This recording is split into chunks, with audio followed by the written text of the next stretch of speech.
Prabowo anggap Anies Baswedan dan Ganjar Pranowo adalah saudara. Meski di satu sisi mau mengajak debat adu gagasan untuk Pilpres 2024. Apakah ini pernyataan yang mendalam dari Prabowo atau supaya kelihatan rukun? Bagaimana menurut kalian? Menurut analisis saya,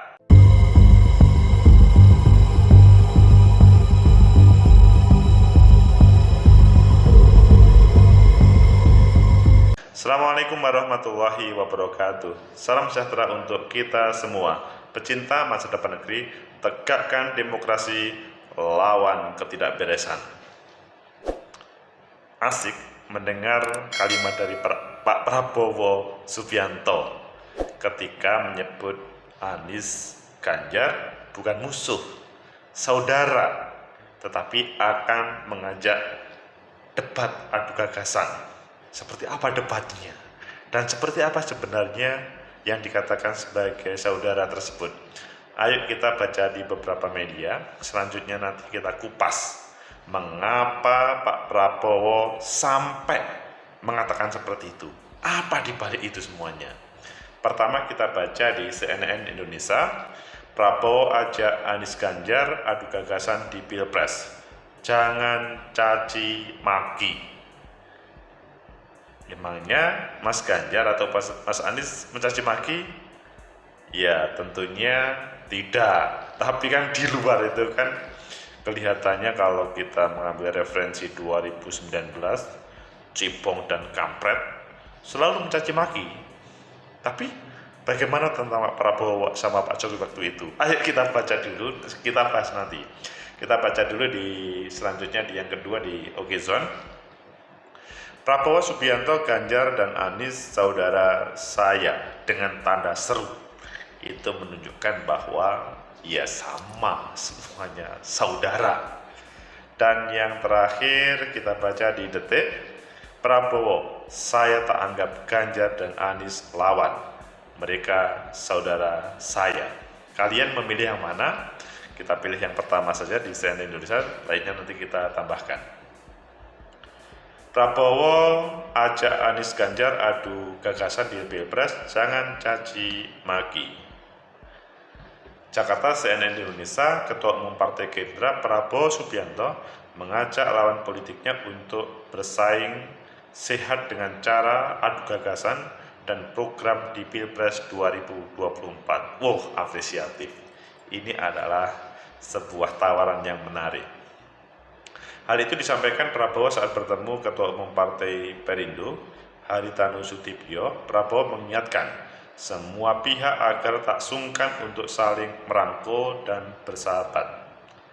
Mari kita bersaing yang baik dalam hal gagasan dan program. Kita jangan sungkan untuk saling merangkul, saling bersahabat, kata Prabowo dalam acara tersebut. Kalau nanti insya Allah saya terus capres, ini bukan kampanye ya. Kalau nanti Pak Ganjar terus maju, Pak Anies juga, saya tidak menganggap mereka lawan. Oh, appreciate, tidak menganggap mereka lawan. Saya anggap mereka saudara saya sendiri, tambah Prabowo. Menteri Pertahanan Jokowi ini menilai kerukunan adalah kunci membangun Indonesia. Kata dia, demokrasi Indonesia harus memiliki ciri khas dan itu harus berbeda dengan negara lain. Ya, tak pasti ini banyak setuju ini. Dia pun mengingatkan agar semua pihak mestinya tak saling ejek dan mencaci maki. Prabowo berpandangan demokrasi Indonesia sebaiknya dibangun dengan persaingan yang fokus pada gagasan dan tidak anti kritik. Asik juga. Adu gagasan dan tidak anti kritik, jadi siap untuk dikritik. Wah, bagus. Dalam demokrasi kita jangan caci maki, saling mengejek, melainkan harus rukun ke arah persatuan. Prabowo dan Gerindra beberapa kali mengirim sinyal bakal menjadi kembali maju Pilpres di 2024. Beberapa partai bahkan telah menyatakan siap mendukung Prabowo. seperti PKB, Golkar, dan PAN. Namun hingga kini belum ada deklarasi resmi dari partai-partai tersebut. Nah, ini pecinta masa depan negeri, tegakkan demokrasi, lawan ketidakberesan. Kalau kita melihat di detik, di tempat lain kita masih ada waktu. Juga hal itu disampaikan Prabowo. Jadi Menteri Prabowo, saya berpendapat bahwa demokrasi Indonesia harus punya ciri khas. Demokrasi Indonesia jangan meniru negara lain, kata Prabowo saat menjadi pembicara di MNC Forum LX atau 17 di iNews Tower. Di iNews Tower. Mari kita bersaing yang baik dalam hal gagasan dan program. Kita jangan sungkan untuk saling merangkul, saling bersahabat. Kedepankan persatuan.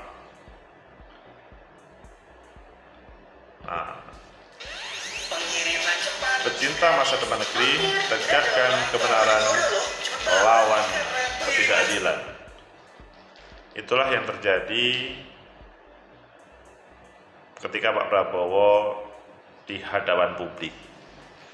Kembali kepada awal tadi, pertanyaannya, apakah ini pernyataan Pak Prabowo sebenarnya, atau ini adalah ya karena di hadapan publik, atau menurut analisis saya, pertama, pernyataan Pak Prabowo bahwa ajak Anies Ganjar adu gagasan di Pilpres jangan caci maki. Anies Ganjar adalah saudara, bukan lawan. Itu adalah pernyataan yang muncul dari nurani seorang Pak Prabowo yang selama ini menjadi politikus hebat. Maksudnya, beliau pernah menjadi TNI Angkatan, pernah menjadi pimpinan di TNI, begitu juga pernah menjadi bagian dari Partai Golkar, pernah menjadi Ketua Umum Gerindra sampai saat ini, dan pernah berkontestasi dengan Pak Jokowi 2 kali. Awalnya tidak bergabung di 2014, di 2019 selanjutnya bergabung, meskipun waktu itu ada tema cebong dan kampret. Jadi cebong dan kampret itu tidak bagus, meskipun suasana waktu itu seru. Endingnya Pak Prabowo menjadi bagian dari Pak Jokowi, menjadi bersatu. Nah, kalau menurut saya apa yang disampaikan oleh Pak Prabowo itu berangkat dari pengalaman hidup dirinya yang pernah menjadi bagian dari negara, bagian dari partai yang mengusung dan serius, bahkan sampai serius para pendukungnya selanjutnya bisa menjadi satu. Jadi pengalaman yang panjang dan sulit untuk dilupakan itu menjadi semacam motivasi melihat Mas Ganjar, Mas Anies, mereka bukan musuh.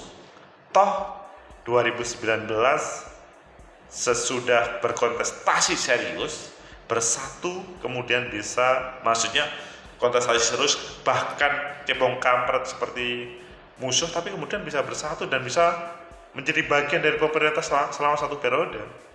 Itu kan menarik pengalaman itu. Sehingga kalau menurut saya pernyataan itu pernyataan serius.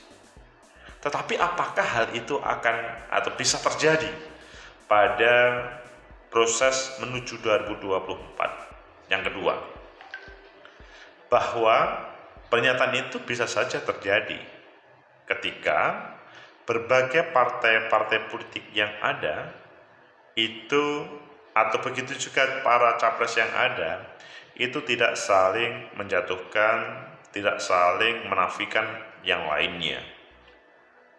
Memang yang dibutuhkan negara kita itu presiden yang bisa berkomunikasi antara satu dengan lainnya. Kalau tidak, kemungkinan dia tidak akan bisa meraih kemenangan. Di sini, posisi yang merupakan kebutuhan rakyat, maksudnya rakyatnya butuh apa sih capres kita itu? presiden kita itu 2024 siapa sih yang paling menjadi representasi rakyat? Apakah Pak Prabowo? Apakah Pak Jokowi? Apakah Pak Ganjar? Apakah Mas Anies Baswedan? Masing-masing mempunyai pendukung yang signifikan, militan, kuat, dan nanti akan dibuktikan pada proses kontestasi yang sebenarnya. Tetapi pada kesempatan ini ketika ada riak-riak negatif terhadap misalkan Mas Anies, Mas Ganjar, ataupun ke Pak Prabowo, itu menurut saya pernyataan Pak Prabowo itu harus bisa mengklarifikasi semuanya. Sudah bukan saatnya untuk cebong dan kampret seperti dahulu. Itu masa lalu. Tapi bagaimana berkontestasi antara semuanya itu tidak saling mencaci maki dan bisa menampilkan sebuah gagasan pada proses debat. Apakah ini terjadi? Apakah mungkin terjadi? Karena kalau kita melihat ada sebagian kelompok yang mengatakan wah itu kan Pak Anies itu kan bisanya bla bla bla bla bla bla. Kalau Pak Prabowo bla bla bla bla bla bla. Kalau Pak Ganjar bla bla bla bla bla. Ada yang komentar, itu capres yang sukanya bisanya berdialektika atau ilmiah, tapi yang satunya komentarnya begini. Itu kan menurut saya, kalau semuanya menurut tensi-tensi yang ada, begitu juga para pendukung, maka bisa saja terjadi bahwa adu gagasan yang sehat antaranya itu akan bisa menyelesaikan perbedaan atau bahkan saling intrik yang negatif itu. Kemudian yang ketiga, apakah ketiganya itu akan menjadi capres dan bisa berkontestasi dengan sebenarnya, dan apakah pernyataan ini adalah pernyataan mengajak secara tidak langsung terhadap yang lain? Menurut saya iya. Sebetulnya kalau kita dewasa memberikan kesempatan kepada Mas Anies, Mas Ganjar, sama Pak Prabowo untuk tampil, tidak harus saling menjegal. Karena pada kesempatan ini ada tema saling menjegal, baik misalkan kalau tema kemarin itu ada, kalau Denny Indrayana mengatakan ini ada sebuah upaya menggagalkan Anies Baswedan sebagai capres.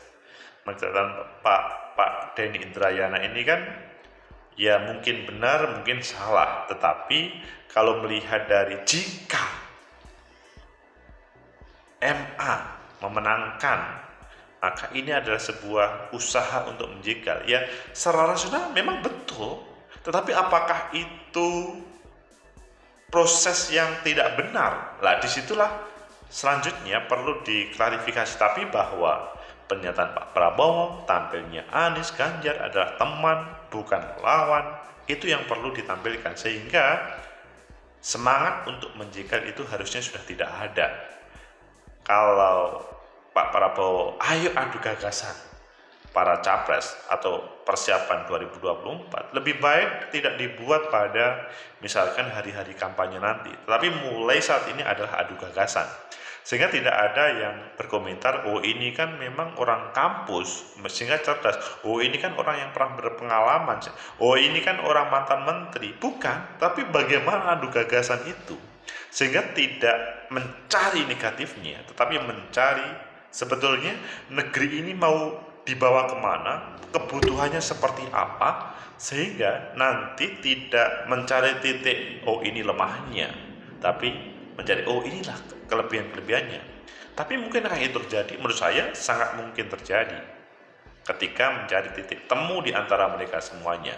Pecinta masa depan negeri, tegakkan kebenaran, lawan ketidakadilan. Semoga pernyataan Pak Prabowo ini turun ke semua pendukung, semua partai juga, dan turun kepada individu-individu para capres, Pak Prabowo sendiri, Mas Anies, sama Mas Ganjar. Adu gagasan adalah bisa menyelesaikan berbagai problem yang berbeda, tapi menggugah potensi yang sebelumnya belum tergali. Kekurangan-kekurangan, maksudnya ketika berdebat, tidak harus diartikan itu adalah mencaci maki, karena kadang-kadang perspektif mencaci maki satu dengan lainnya berbeda, atau ini adalah pelanggaran, tetapi bahwa ada sebuah kritik seperti yang disampaikan Mas Anies kemarin, membandingkan antara masa Pak SBY sama Pak Jokowi. Nah ini kan perlu, apakah ini dalam kategori mencaci maki atau tidak? Kalau itu kemudian ketika capres melihat, oh ini adalah memang perlu ya membandingkan, dan tidak harus ada yang marah, tetapi bahwa apakah betul yang dinyatakan Mas Anies ketika menampilkan data BPS itu menurut saya lebih bagus. Tidak harus kemudian ini hoax, ini caci maki, ini adalah penyudutan, ini harus dilaporkan ke polisi, bukan. Tapi bagaimana gagasan itu kemudian bisa mendapatkan perspektif yang sama, meskipun ya perlu proses untuk kebersamaan perspektif tersebut. Semoga menjadi kebaikan untuk negeri. Like, subscribe, comment, and share. Sampai jumpa.